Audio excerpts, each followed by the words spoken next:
Hi, I'm Jennifer from Shabby Fabrics. I have a fun DIY project to share with you today. Fabric storage bins. Just look how cute these are. This is one of our employees' daughter, and she's going to be so excited. Little Raya doesn't even know that Mama made this for her, and look how cute this is with the lining. Her crayons could go in there, her barrettes. I mean, just a variety of things could go in there. Goodness knows all of our kids have all kinds of stuff laying around their room, and to be able to put that in fabric storage bins and tidy up their room, and it looks cute too, what a bonus that is.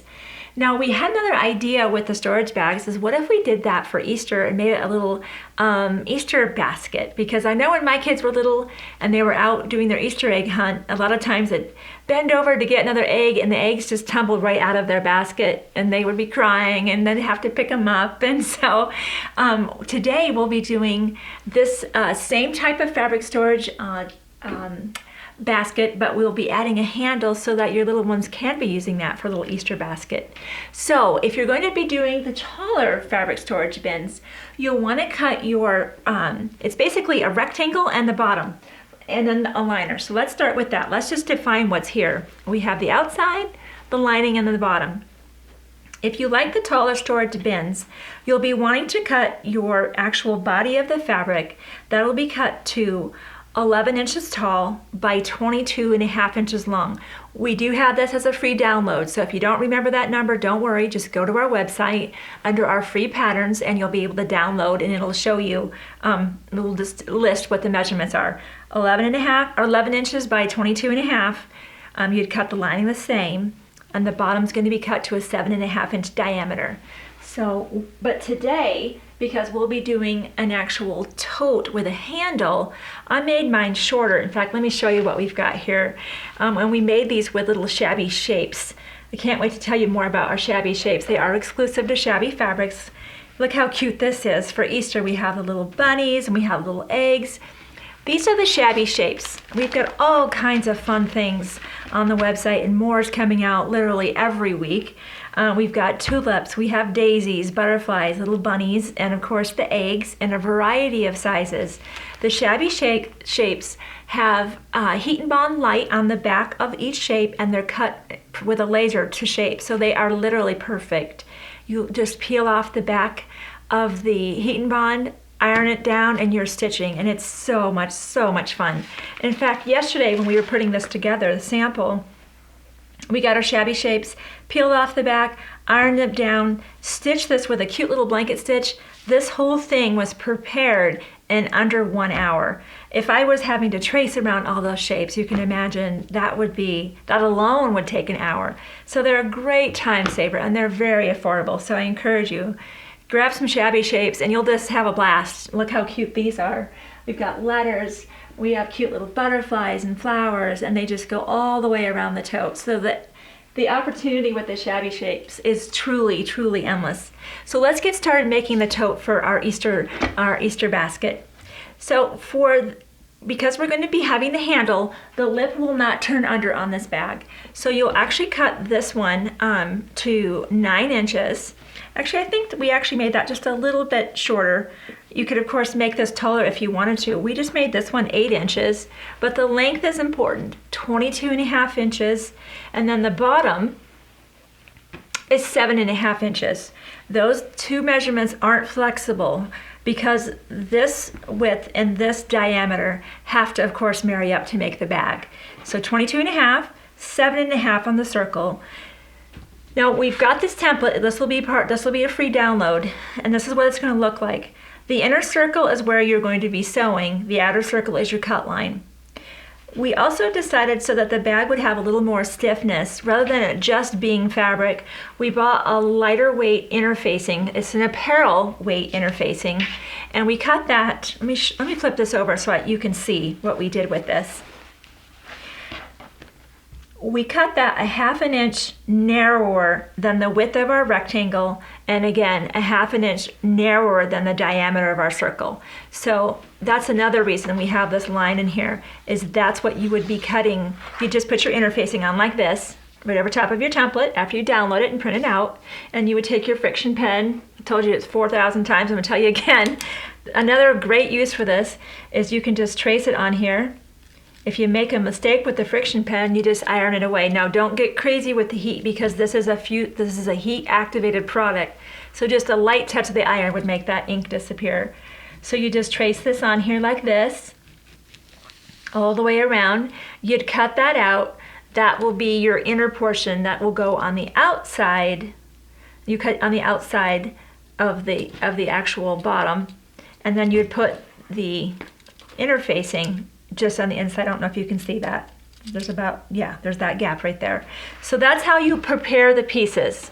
Now on the lining, there is no interfacing. So the interfacing will go, if you do choose to use the Shabby shapes, and why wouldn't you? We went ahead, iron those down, stitch those down, and then we put the interfacing on, because then it also encloses the stitches. So those are intact rather than putting the interfacing on and then doing the stitching. So there's that sequence. So now we're ready to go. And of course you need a strap.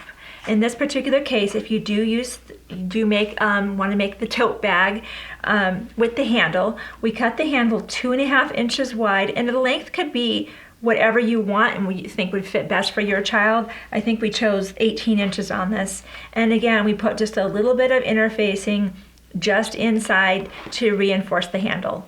So let's get started. The first thing that we will do is we will bring right sides to right sides. We will pin, and we will sew a 1/4 inch seam all the way down.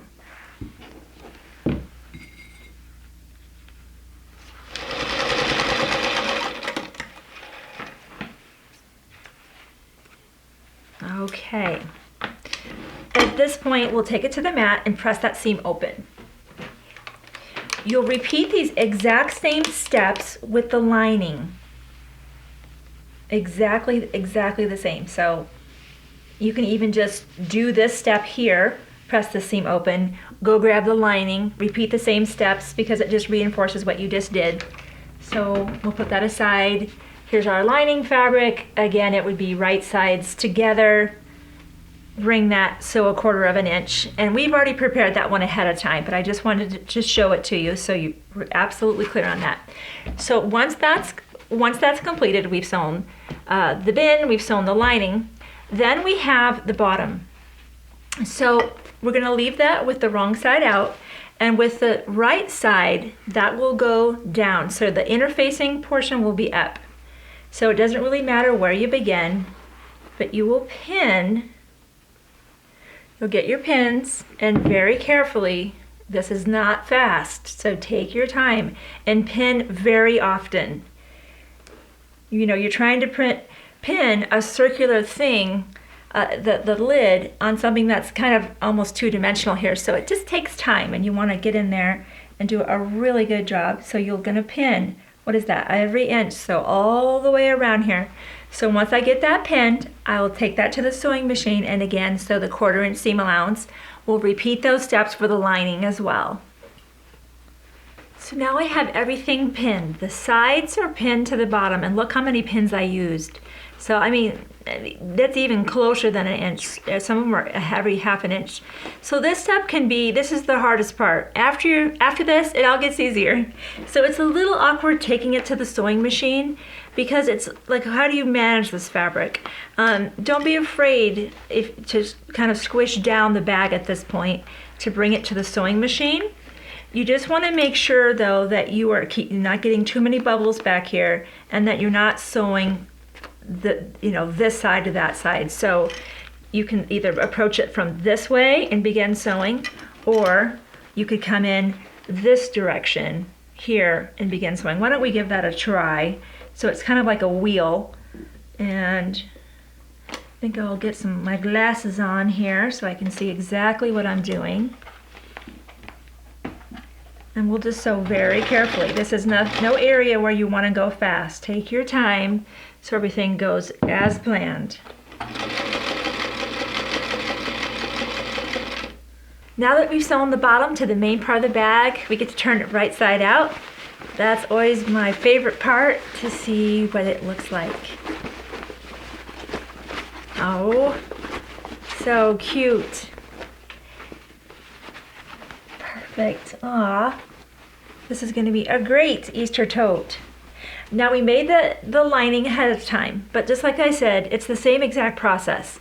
You've got this, you sew it with the seam, press it open, and then stitch the bottom to that. So we'll slip that inside, matching side seams to side seams.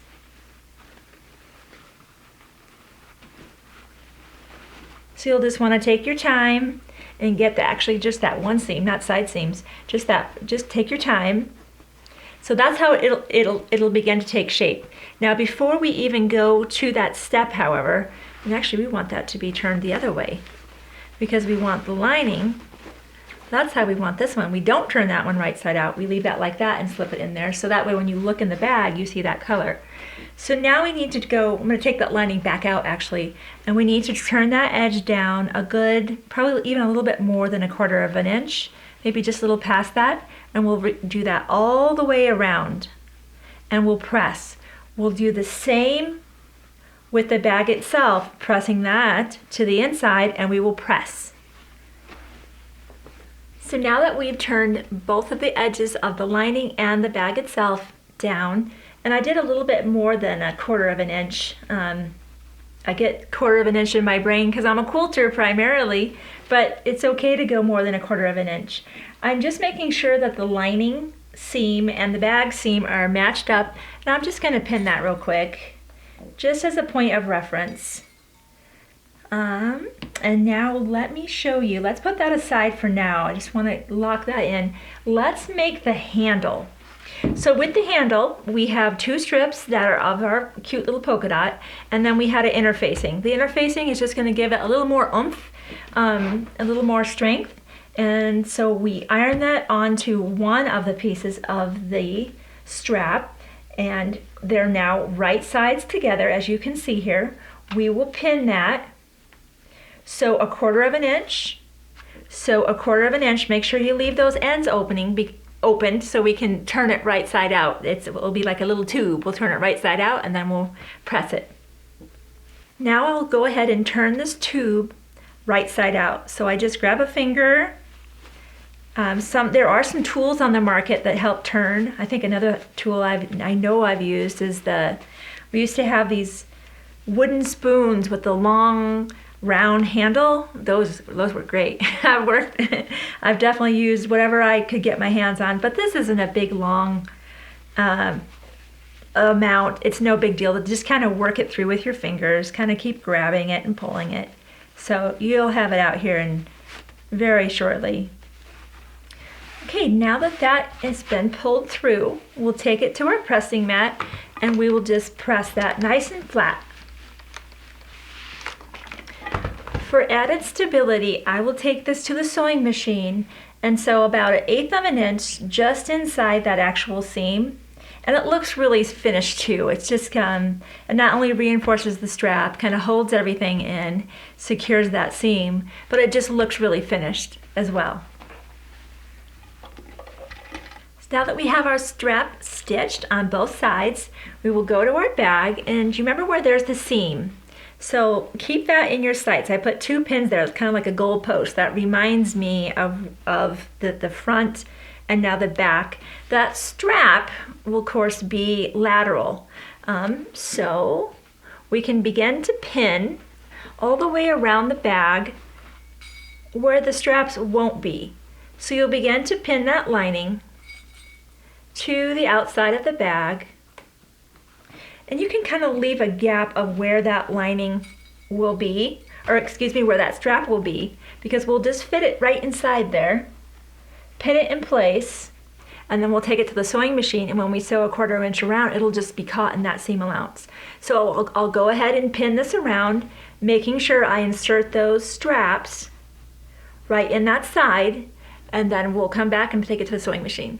I've pinned the handle and the outside of the bag and the lining together, and we'll take that to the sewing machine, sewing 1/4 inch all the way around. I do want to encourage you where the strap is to maybe reinforce that, go back and forth on that area a couple times, because of course that'll be the weak link of the bag. So let's take that to the sewing machine now. if you have I have an old featherweight here, so I have a pretty big base, but most machines have where the accessory box is, you can slide that off your machine. This is when you'd want to do that so that this just fits over that kind of horn a little more easily, and it's just easier to accomplish the stitch. So let's just get that sewn down. Look how adorable this bag is. I'm so excited to probably give it to Raya or one of the other kids of one of the employees here at Shabby Fabrics. But there's one more step, then this is the one I've been waiting for. We found these cute little pom-poms for the little bunny tails, so we'll use just a little bit of hot glue just to hold them in place, and I would go back with some needle and thread and just secure them, because I think as the kids swing their little bag along and bump their leg, those could potentially fall off. But isn't that just adorable to add that sweet little added touch of the little bunny bottom there, the little poof at the end of the bunny. So this is just another one of the many DIY fun things that you can do with shabby shapes and just a little bit of your time. So thank you so much for letting me share with you another fun DIY project from Shabby Fabrics.